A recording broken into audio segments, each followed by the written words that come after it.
आप सभी का बहुत बहुत स्वागत है हमारे आज के इस भाग में। आज हम कुछ अलंकारों का अध्ययन करेंगे जो कक्षा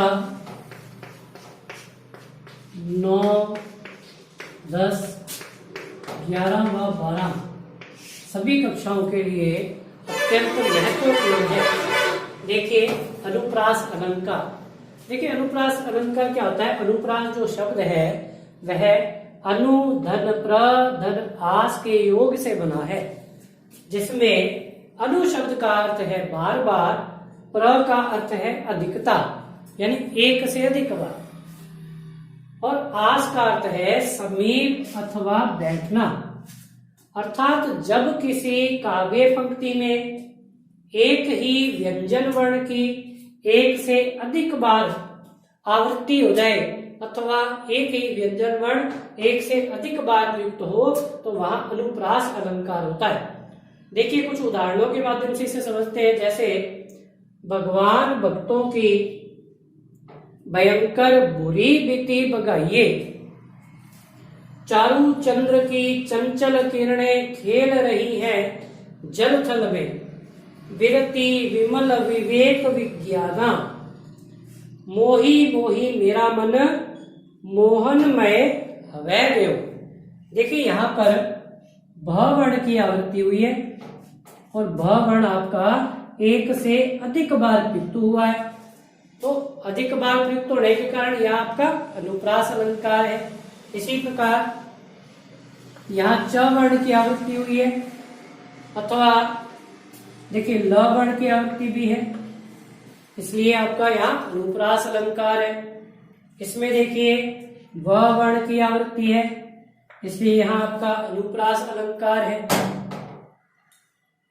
और इसमें देखिए म वर्ण की आवृत्ति होने के कारण यहाँ आपका अनुप्रास अलंकार है। देखिए यमक अलंकार, जहां किसी काव्य पंक्ति में संपूर्ण शब्द एक से अधिक बार प्रयुक्त हो और प्रत्येक स्थान उस शब्द का अर्थ भिन्न भिन्न प्रयुक्त होता है, वहां आपका यमक अलंकार होता है। हरि ने नारद को हरि रूप दिया। देखिए संपूर्ण शब्द हरि आ रहे हैं यहाँ, और हरि शब्द एक से अधिक बार प्रयुक्त हुआ है। और हमने परिभाषा में इसका अध्ययन किया कि उस शब्द का अर्थ भिन्न भिन्न हो। जैसे यहां तो हरि का अर्थ श्री हरि विष्णु है, और यहां हरि का अर्थ बंदर है। तो एक ही शब्द के भिन्न भिन्न अर्थ प्रयुक्त हो जाने के कारण यह आपका यमक अलंकार है। देखिए जैसे सारंग ले सारंग उड्यो सारंग पुग्यो आय, जे सारंग सारंग कहे मुख को सारंग जाए। देखिए अब सारंग शब्द एक से अधिक बार प्रयुक्त हुआ,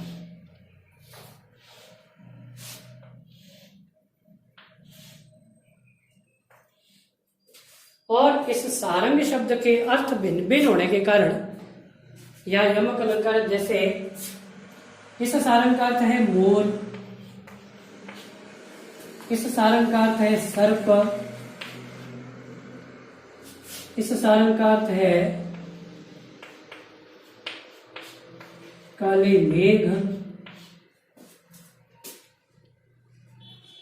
इस सारंग का अर्थ है मोर, इस सारंग का अर्थ है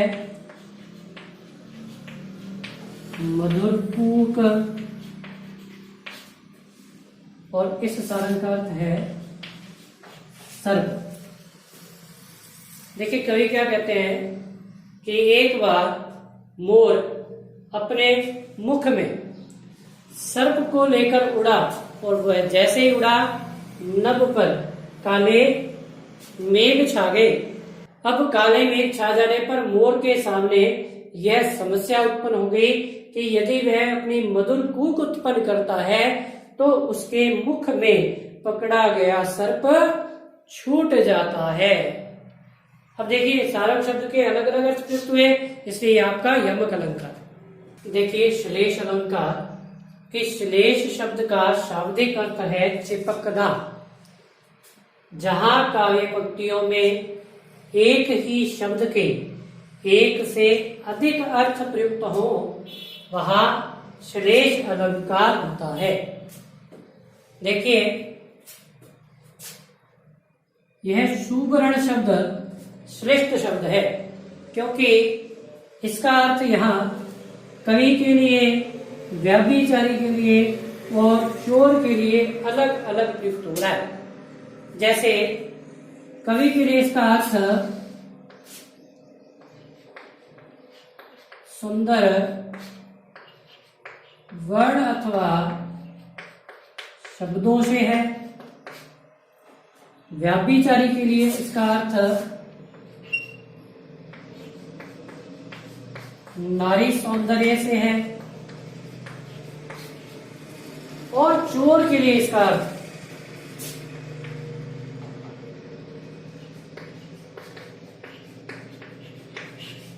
धन संपत्ति से है। कवि कहते हैं कि कवि सुंदर वर्णों के माध्यम से, सुंदर शब्दों के माध्यम से अपनी काव्य रचना कर सकता है, और व्याभिचारी को सदैव नारी के सौंदर्य की तलाश रहती है तथा चोर धन संपत्ति की तलाश करता है। इसलिए सुवर्ण शब्द एक ही शब्द भिन्न भिन्न अर्थ प्रयुक्त कर रहा है, एक से अधिक अर्थ प्रयुक्त कर रहा है, इसलिए यहाँ आपका श्लेष अलंकार है। देखिए अपने उदाहरण, जो रहीम गति दीप की कुल कपूत गति सोए, बारह उजियारो करे बड़े अंधेरो हुए। देखिए इसमें कवि रहीम ने दीपक और कपूत की दशा एक समान बताई है। इसमें आपका बारह शब्द और बड़े शब्द श्रेष्ठ शब्द है। देखिए बारह शब्द का दीपक के लिए अर्थ जलना और कपूत के लिए इसका अर्थ जन्म लेना है। इसी प्रकार बड़े शब्द का अर्थ दीपक के लिए बुझना और कपूत के लिए इसका अर्थ बड़ा होना है। देखिए कवि रहीम कहते हैं कि दीपक की और कुल के कपूत की दशा एक समान होती है, कि जब दीपक जलता है तो अंधकार को समाप्त कर देता है। उसी प्रकार जब किसी के घर में पुत्र की प्राप्ति होती है तो अत्यधिक खुशियां मनाई जाती है, और जब दीपक बुझ जाता है तो वह पुनः अंधकार ला देता है, सारे वातावरण को अंधकार में बना देता है।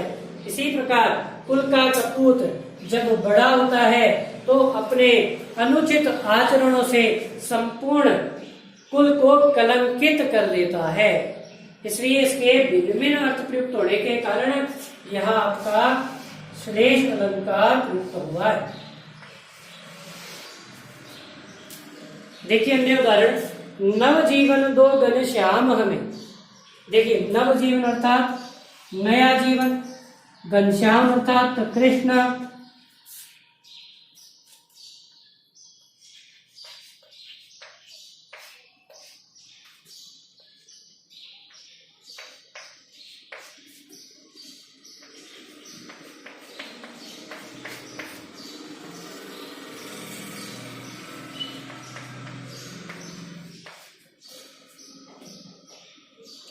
देखिए कृष्ण से तो इसका अर्थ नया जीवन देने के लिए अर्थात मोक्ष प्रदान करने के लिए, और बादलों से इसका अर्थ जल प्रदान करने के लिए। इसलिए एक ही शब्द एक से अधिक अर्थ प्रयुक्त करना है, इसलिए आपका श्लेष अलंकार प्रयुक्त हुआ है।